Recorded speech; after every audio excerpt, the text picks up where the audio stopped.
Good evening, everyone, and welcome back to another episode of the Pokemon Sleep Let's Play. I am on my free-to-play account here, and we're pretty far into the 4th week. I'm at Cyan Beach, not Snowdrop Tundra. That is the primary account. And essentially, I'm trying to play through this game using all the best practices that I've discovered playing every single day for well over a year now on my primary account. The main target right now is to build a strong water type team, and so today I finally evolved the Croconaw into Feraligatr, and then we have these two little Totodiles right here.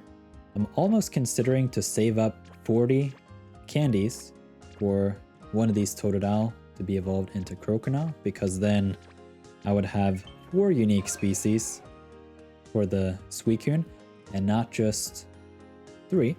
And so we can have a look at Suicune. I got a question about this on one of the other videos. What are these numbers?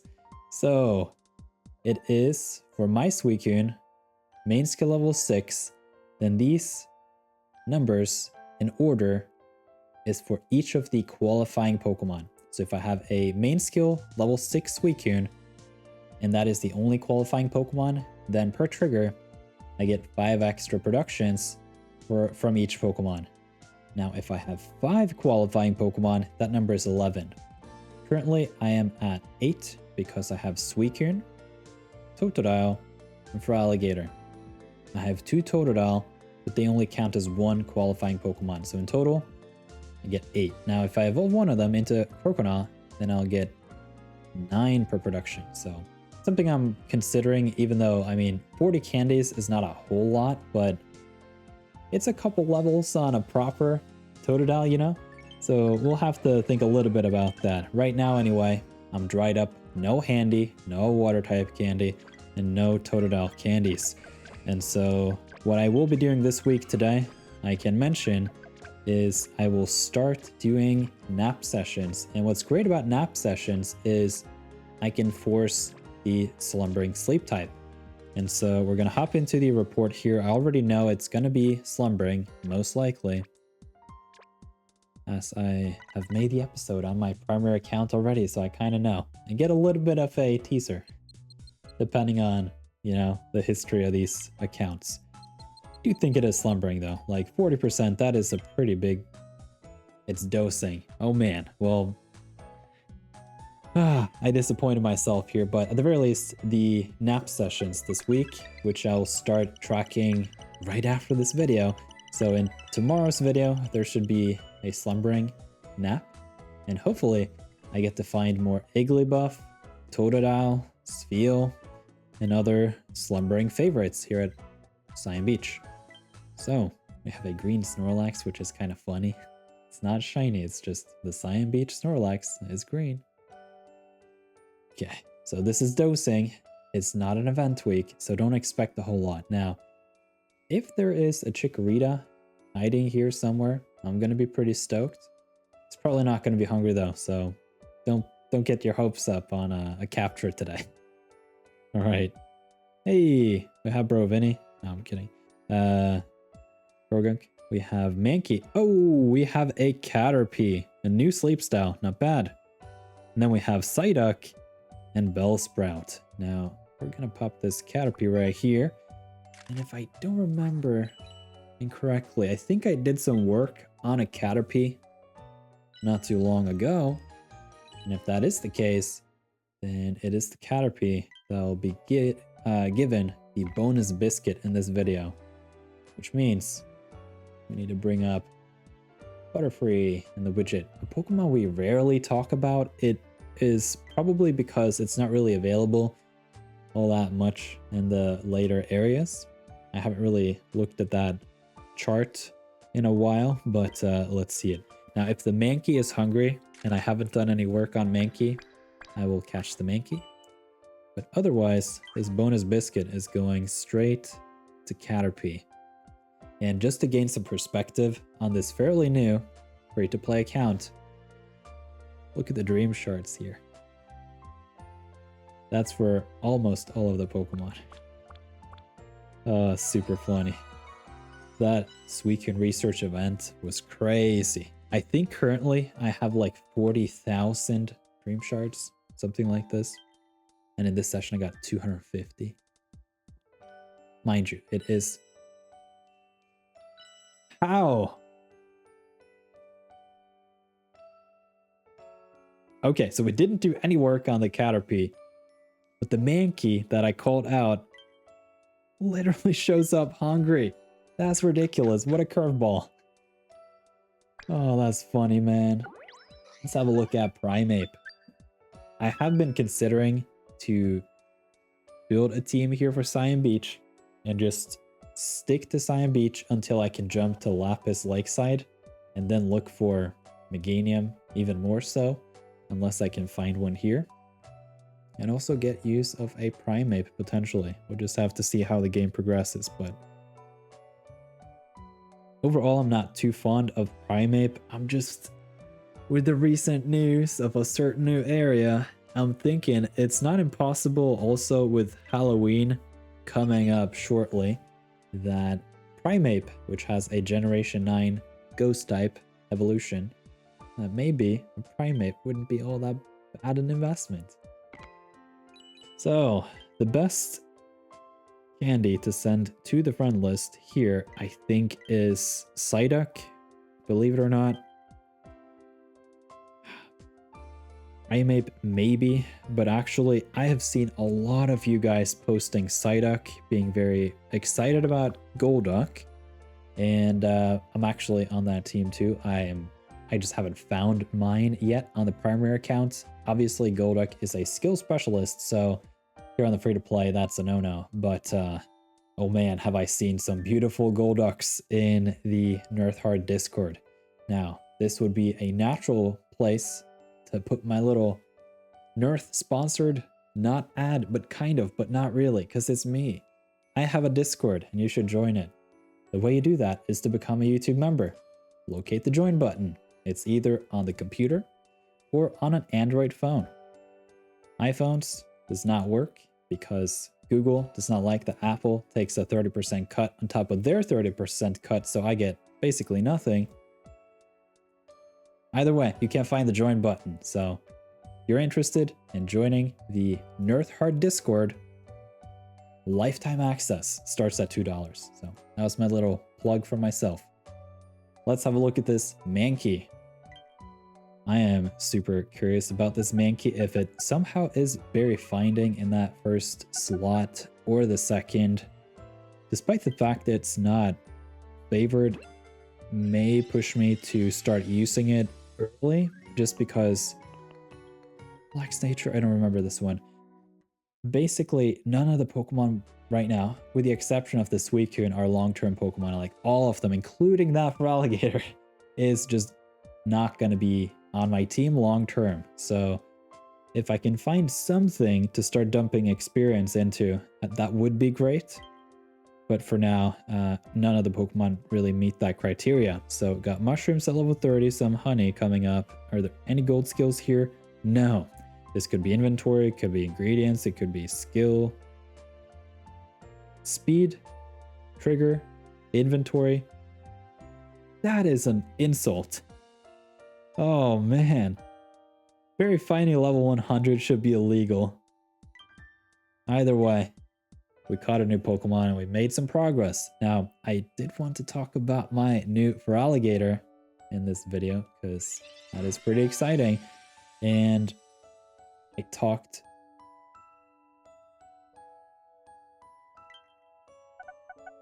there's a new theme here for the Good Sleep Day event.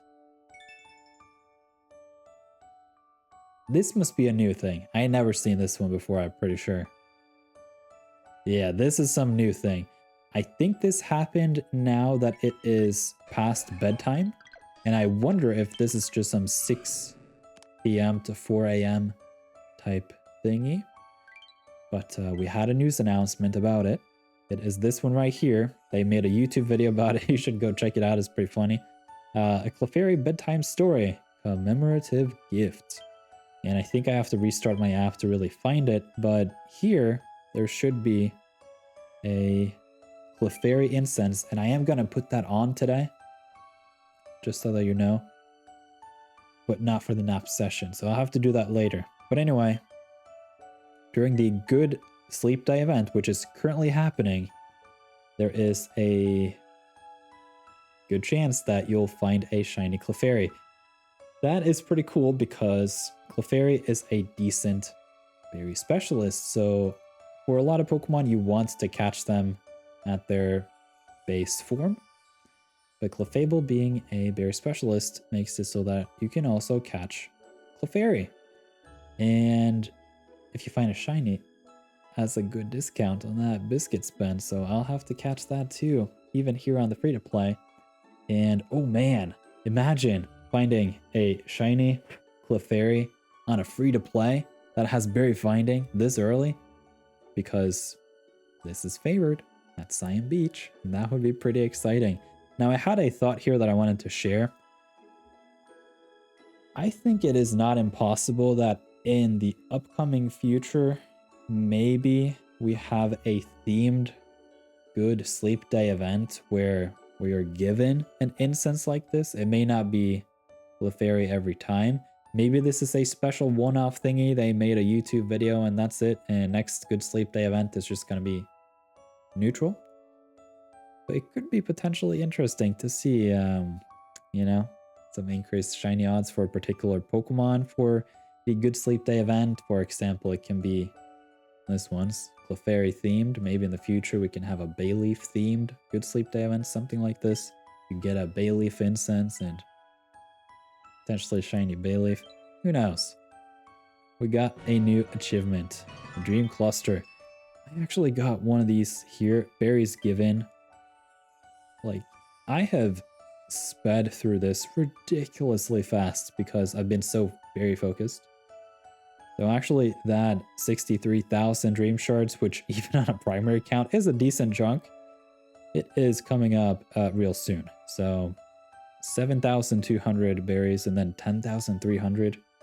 I basically have 121,000 dream shards coming up in the next 2 weeks maybe. That is pretty cool. Overall, my dream shard bag is huge. And it's been a while since we had a look at the community research. So in this video, we're going to have a look at some of these.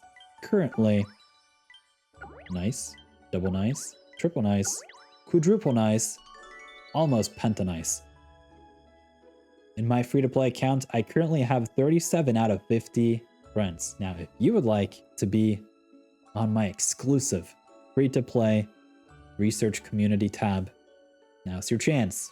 I talked a little bit about the nirtheart Discord earlier. You can see, actually not, but there is an add friends text channel in that Pokemon Sleep category. You can find my free-to-play friend code hidden there as a special extra perk of becoming a YouTube member right now. And no, I will not add anyone that are not in the nirtheart Discord, which is why it's still 37. Am I losing a little bit out on that optimization? I sure am. But I do find it exciting to have this free-to-play series a little bit more special than my primary, where I'm pretty cutthroat with people. So overall, it is also fun to go through some of your Pokemon every now and then, like I'm gonna do today. And so if that's something you're interested in, consider the $2. All right, we have V-Raptor. V-Raptor got a whole video featuring a couple of his Pokemon the other day, and you gotta do that to me? Just put 2 Delibird on your Night team? I almost feel offended, but those are awesome. How do you have 2 Delibird at level 21 and 24 doing this for you? This kind of looks like some dessert prep work for next week. Is this what's going on here? Let me know in a comment. Wexer. Let's have a look at what you got going. Whoa, full-on berry team. That is so colorful and nice. I love it. So the Gardevoir, Primeape, and Meganium is going to be favored berry. Well, obviously Gardevoir is the skill specialist, but they have favored berry. Lapis Lakeside, and then for Alligator and Raichu are beasts. That is a pretty cool team setup here. Just chilling at Lapis Lakeside in the off week. Respectable. All right, we have Jazz That Shiny. Whoa, you're rocking the whole Spheal strategy right here with a 4 for Alligator and the Meganium. 2 of them which are shiny and very close to level 50.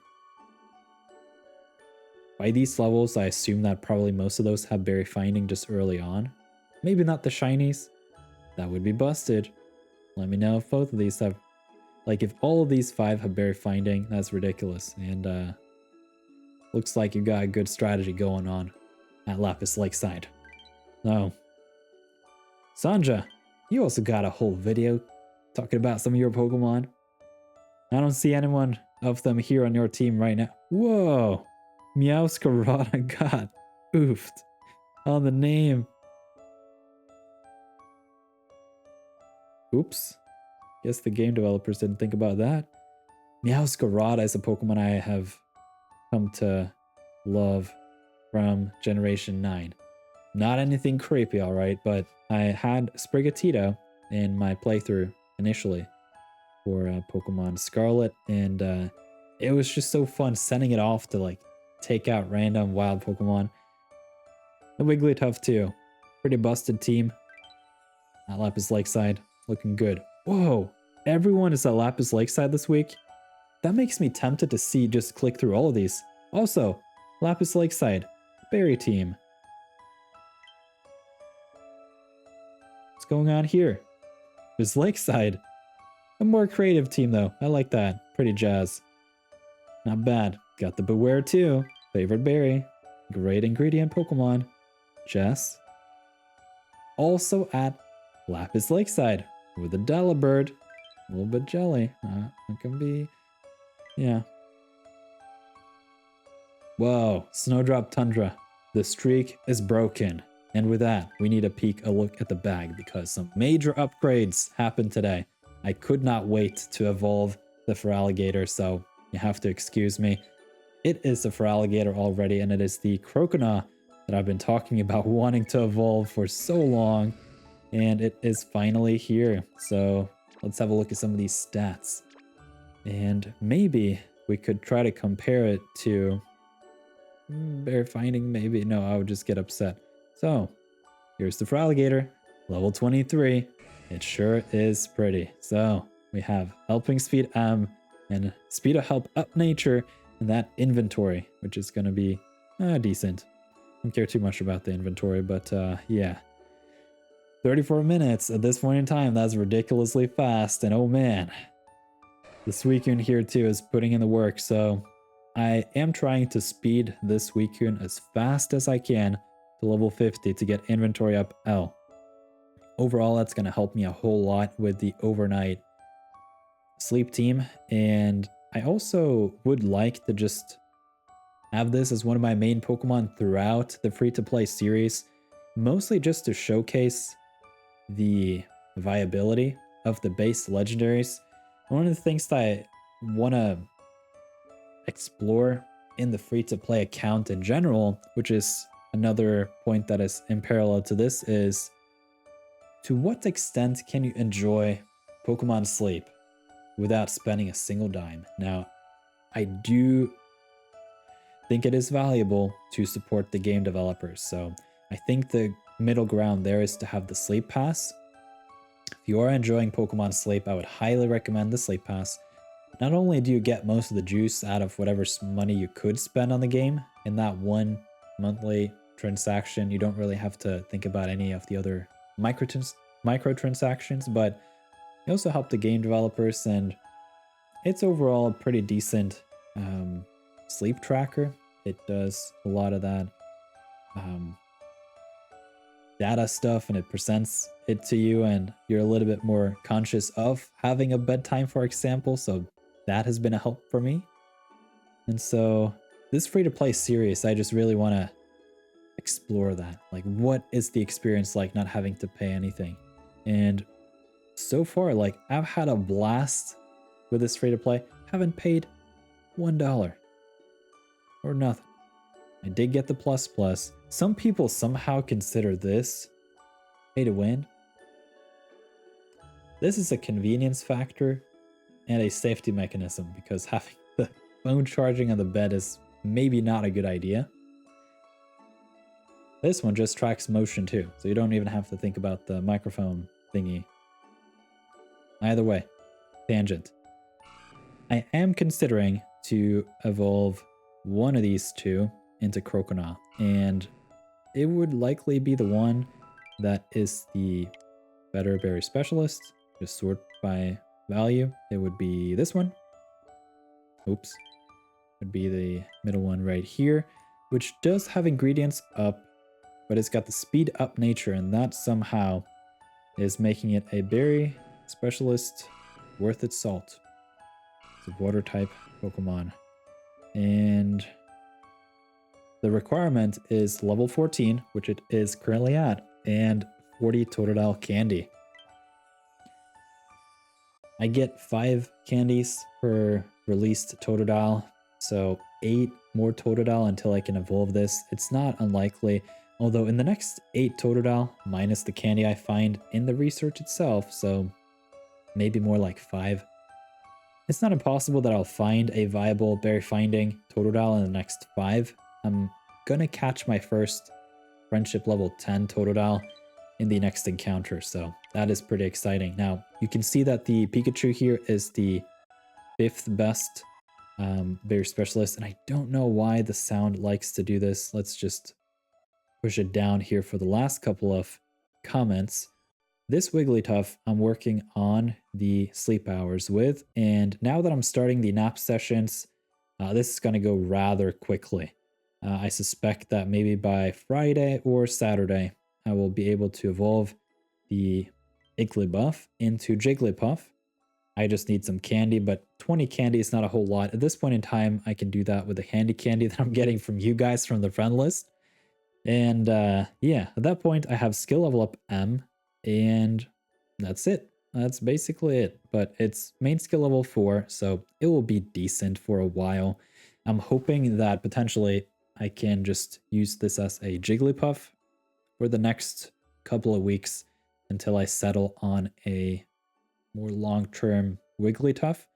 Although my ultimate goal, even on the free-to-play, would be to find a strong Gardevoir.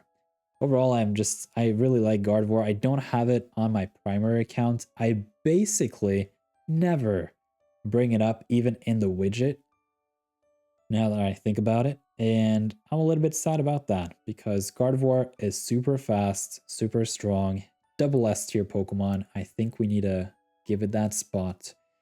And yeah, we compare it to the Wigglytuff, it's just a little bit lackluster. Wigglytuff, it's a lot slower. It's got a lower skill rate too. And it's got a higher ingredient rate, which it's not too good because then inventory fills up faster. Just all the factors stacking in Gardevoir's favor. Also, Lapis Lakeside is a more difficult island overall, and having your healer have a favored berry there is a good idea. So overall, it would be nice to find an Igglybuff, and we can do that in the expansion here by making a little bit of an analysis video here in the free-to-play. Who would have guessed? So we're going to put the level at 50 because I don't think I probably will cross 50. So this is basically what I would love to find. Like somehow, by the luck of the draw, if I can find this, I would be stoked. Maybe it is speed up nature instead or something like this, but I would like that skill trigger M or skill trigger S with the nature combo because the skill rate is just massive. It gets a huge boost from that. Now, I want to point your attention to the skill rate here that says 6.5%. If I swap this out with a Gardevoir, let's see what happens. It's actually not a whole big difference between the two. Actually, for Gardevoir, the big difference comes from this because it's a multiplicative factor at that point. So the max potential Gardevoir in terms of the skill rate is 7.76%. On Wiggly, it is 7.4. That is way close. 7.76. 7.4. But there's something to keep in mind. Wigglytuff is way slower. So not only does Gardevoir have a higher skill rate, marginally, it is also faster. Sylveon is the breakpoint in the middle here that also costs an additional main skill seed. It's pretty close to the Wigglytuff indeed. So if we bring up the Wigglytuff again, basically the same. It's just a rounding thing at that point. So I think Sylveon has like 3.997%, but either way, that's a weird tangent and some too detailed stuff to get into. So Suicune is getting close to level 30. I don't feel in a rush to level it up to level 30 because then my inventory issues are just going to get worse. And for now, I don't think the marginal higher berry value on Suicune compared to the lost skill triggers as a whole. Yeah, anyway. I'm trying to get it to level 50 as fast as possible and then think about the rest after that. So, I am hoping to find some more Igglybuff this week and Totodile, so stay tuned for some nap sessions coming up. Thank you for watching.